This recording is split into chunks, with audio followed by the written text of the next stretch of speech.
Hey friends, it's Tracy. Welcome to the Wreathathon. I am sharing a country style fall scarecrow wreath with you today. I am so excited to share with you in this wreathathon. There are 6 of us together. The playlist is in the description box below. I'll let you know about that a little bit more later, but let's go ahead and get into how I created this fall country scarecrow wreath. Okay, I am making this wreath with 3 10-inch rolls of Deco mesh, and I cut these at 16 inches. And what I did is I rolled them out on my mat, measured out 16 inches, and then I cut them together at one time. And each of these 10-inch rolls came from Hobby Lobby. And so I will continue to do that until I get those all cut. For the orange and the white buffalo check also came from Hobby Lobby. Since this is a specialty mesh, that's kind of what I refer to it as. I rolled this one out at 14 inches. The first two I rolled out at 16 inches. This one I rolled out at 14 inches. And it's just because made a little bit differently. It's a little bit thicker. And so that's what I did. I'm going to make the cruffles. And so what I do is I just bend each end over, roll it over a couple of times, then gather it the same way on the other side. Just bend it over, gather it in the middle, clip it with my little clamp that I got from Dollar Tree in the laundry section. Do the same thing with the second one. Clamp those together. Then for the orange and white, I also make a cruffle, and then I just put them together in my little bundles, just like in an X pattern, because that's what I'm going to put onto my 14-inch wireframe that I get from the Dollar Tree. What I am showing you here is I will put the specialty mesh, in this case, the orange and white deco mesh. I will put that in different positions in my bundle so that it's not all the same throughout my wreath. Now, this is just an overview of how I make all of my cruffles before I start putting them onto my wreath frame. And I do have more in-depth videos. I have a wreath basics playlist as well as a huge wreath playlist of I will link those 2 below as well if you would like a slower in-depth version of how I do my deco mesh wreaths, but I usually use the same format on all of my deco mesh wreaths because it is the most popular and it is what sells the best for me. Okay, so then now I have a 14-inch wire frame and it has 4 rings on it. And so I start just with some pipe cleaners. In this case, I'm just using the tan pipe cleaners. And so for the first bundle, I put it on the inner 2 rings. Then for the next bundle, I move to the outer 2 rings. I always put it on 2 rings to give it better stability. And so then here I am putting the next one on the inner 2 rings, and then I will move to the outer 2 rings, and I ended up putting 20 bundles of mesh together onto this 14-inch frame. And then once I get all of my mesh on my rings, then this is how full my wreath looks, and it's going to be perfect for my ribbon. So now I'm putting lots of ribbon into this fall wreath because I couldn't decide on which patterns I wanted to use. So that's what I do. Sometimes I will pick coordinating colors and decide to go with that. All right, so for the 2.5-inch ribbon, I cut those at 13 inches.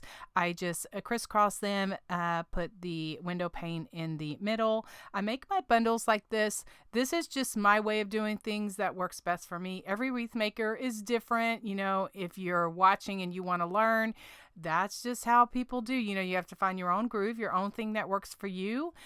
Decide what style you like, what kind of look you like, and find someone that you can kind of look up to, kind of see what they're doing and how they put things in their wreaths, so that you can make beautiful wreaths like this as well. Now I put, like I said, a lot of coordinating colors in it because I'm making a fall wreath. It's a scarecrow on it, so I wanted a lots of orange orange, and blues. All right, I also use some raffia in this country wreath. So I just take a few strands of raffia, make a knot in it, and then just cut that off. That'll go into one of the bundles of the ribbon. I just decide which one I want to put it in, and so then that's the one that I stick with.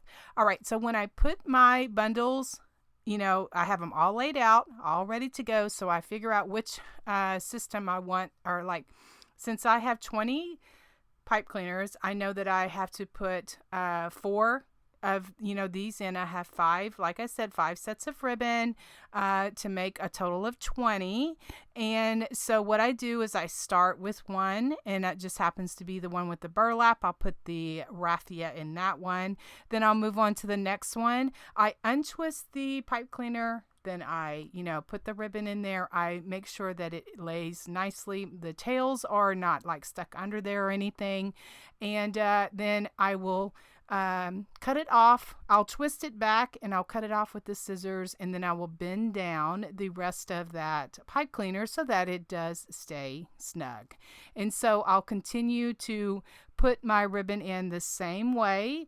Like I said, I go in a zigzag pattern, and so I just figure out which one I start with, then I go to the next one, then the next one, the next one, and then so that it kind of alternates and staggers these sets of ribbons so that it's not all in one place, unless I am doing a wreath like that. But for this one, I have lots of different patterns and textures, and just the system of what I have found that works for me.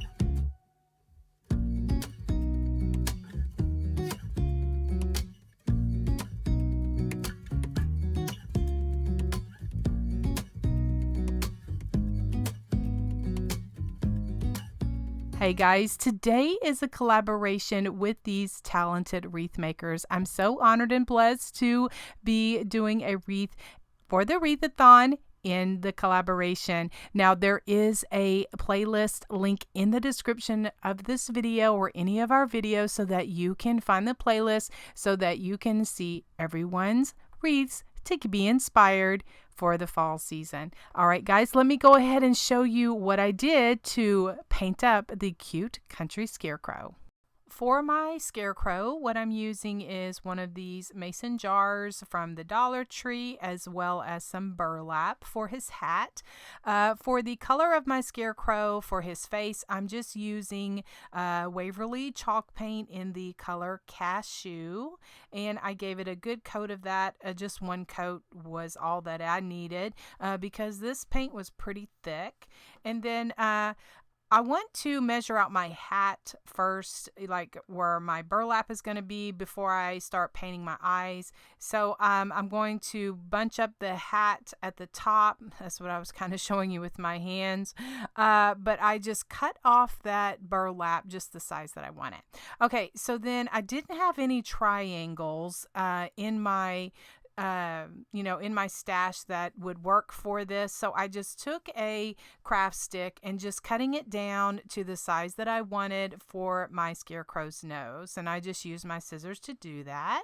All right, so then now when my mason jar is finished, I'm just taking my flat paintbrush and a just brown paint, doing a little shading like I like to do. The brown paint I use is milk chocolate, and I just use my flat paintbrush and blend on a paper towel. Dip half of my brush in paint, the other half in clean water, blend on a paper towel, and then that is what blends the paint so that I can go around and give it some some shading.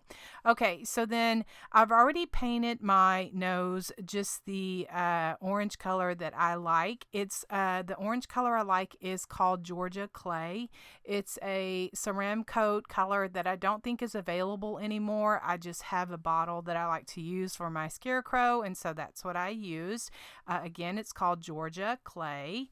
And so then now I just kind of have my little nose there. I don't have it glued down yet because I want to do my eyes, and I do more of the almond shaped eyes. This is just my preference.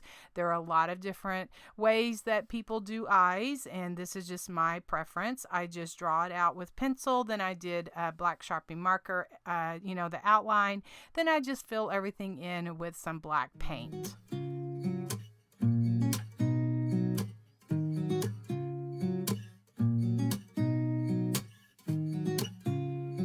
For my cheeks, I like the more rectangle up and down cheeks, and I'm just using a coral color. It's also by Ceramic Coat. Coral is the color name, and so then I'm just stippling that on, just kind of taking my time and just dipping my brush in paint and just kind of dabbing it off on that paper towel just to give it some color the way that I like it. All right, so then now I'm going to shade my nose, and so I just have a very thin, like 1/4 of an inch, maybe flat brush, and then that's what I, just gave it some black shading around my nose. Then now I'm taking my pencil and drawing out a mouth, and so then once that I got my mouth the way that I want it, then I'll just trace it over with a thin Sharpie marker. Well, then I was like, oh, that's not thick enough. So then I switched to a chisel, which is a little bit thicker black Sharpie marker. And then I just kind of thicken up that line a little bit. I'm also going to add some, just little stitch lines in there so that it looks, kind of more like realistic, kind of like what a scarecrow would look like. So I'll just continue to paint. I will, shade around it. I just really feel, you hear me say this, the beauty is in the details. I love shading. I love depth. I love dimension. I love squiggles, doodles, all that kind of thing. So I'll just, kind of show you here how I paint up my scarecrow and make it look really cute. I also will add some black splattering as well as some white splattering on my scarecrow, and also I'm going to add some freckles, some brown freckles, and I just use the end of a paintbrush as well as my stylus to give some freckles to my cute scarecrow.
I thought that my hat needed a little like cardboard, more triangle at the top for my burlap to kind of like form around.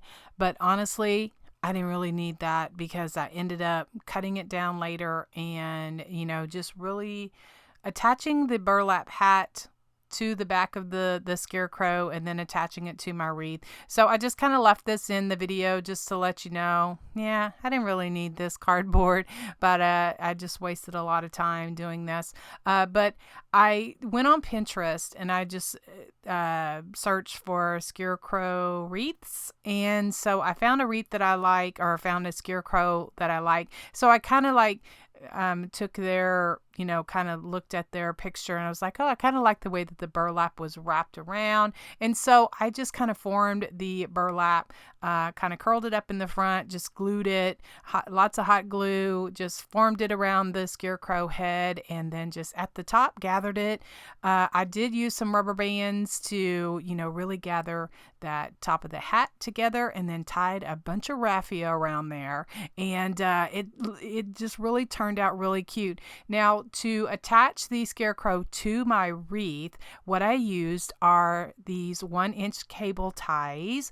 I get these from Amazon. They're in my Amazon affiliate store if it's something that you're interested in. But I just put about 5 of those on the back of the scarecrow and then attach that to the back of to the wreath with some pipe cleaners. So what I'm showing you here is these are upholstery needles. I just used one out of this pack I found from Walmart. It just helps thread the pipe cleaner through that Deco mesh, and then I attach it to my frame. All right, so then I'm going to make a small bow for the top of my scarecrow hat. So all of these ribbons came from Craft Outlet, and I just have my easy bow maker, and I'm making about a 2.5-inch loop. And then I bring that tail the right side and then twist it. The beauty of a bow is just making sure that your ribbon is on the right side. So that's where the twisting comes in. I'm going to make 2 loops on each side for a total of 4 loops. And then I'll just cut this off and then I'll move on to the plaid one. I'll make 4 loops of that. And then for that 1.5-inch window pane, like I said, all of this ribbon came from Craft Outlet. And so then I'll make 2 loops of that. I will attach everything with the pipe cleaner, and then I will attach that bow to the top of my scarecrow hat. Now, right now I'm not dovetailing, but I will dovetail all of the ends of my ribbons once I get finished with my bow.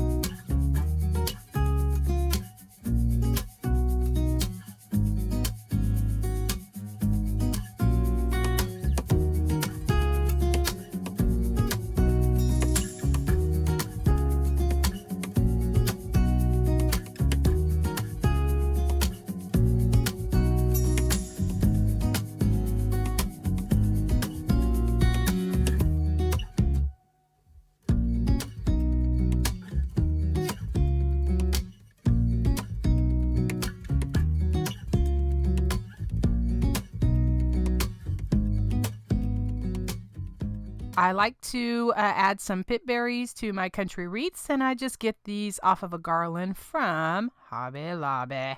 And to cover the back of my wreaths, I like these placemats that I can get from Hobby Lobby in the fall season. I just attach them to the back with some pipe cleaners.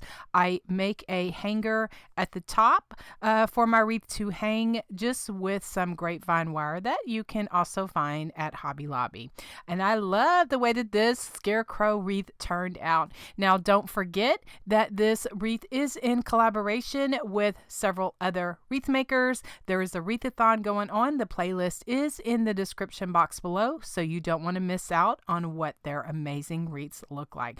Thanks, Nadia, for asking me to be in this wreathathon. I appreciate it so much. God bless everyone. We will talk to you all very soon.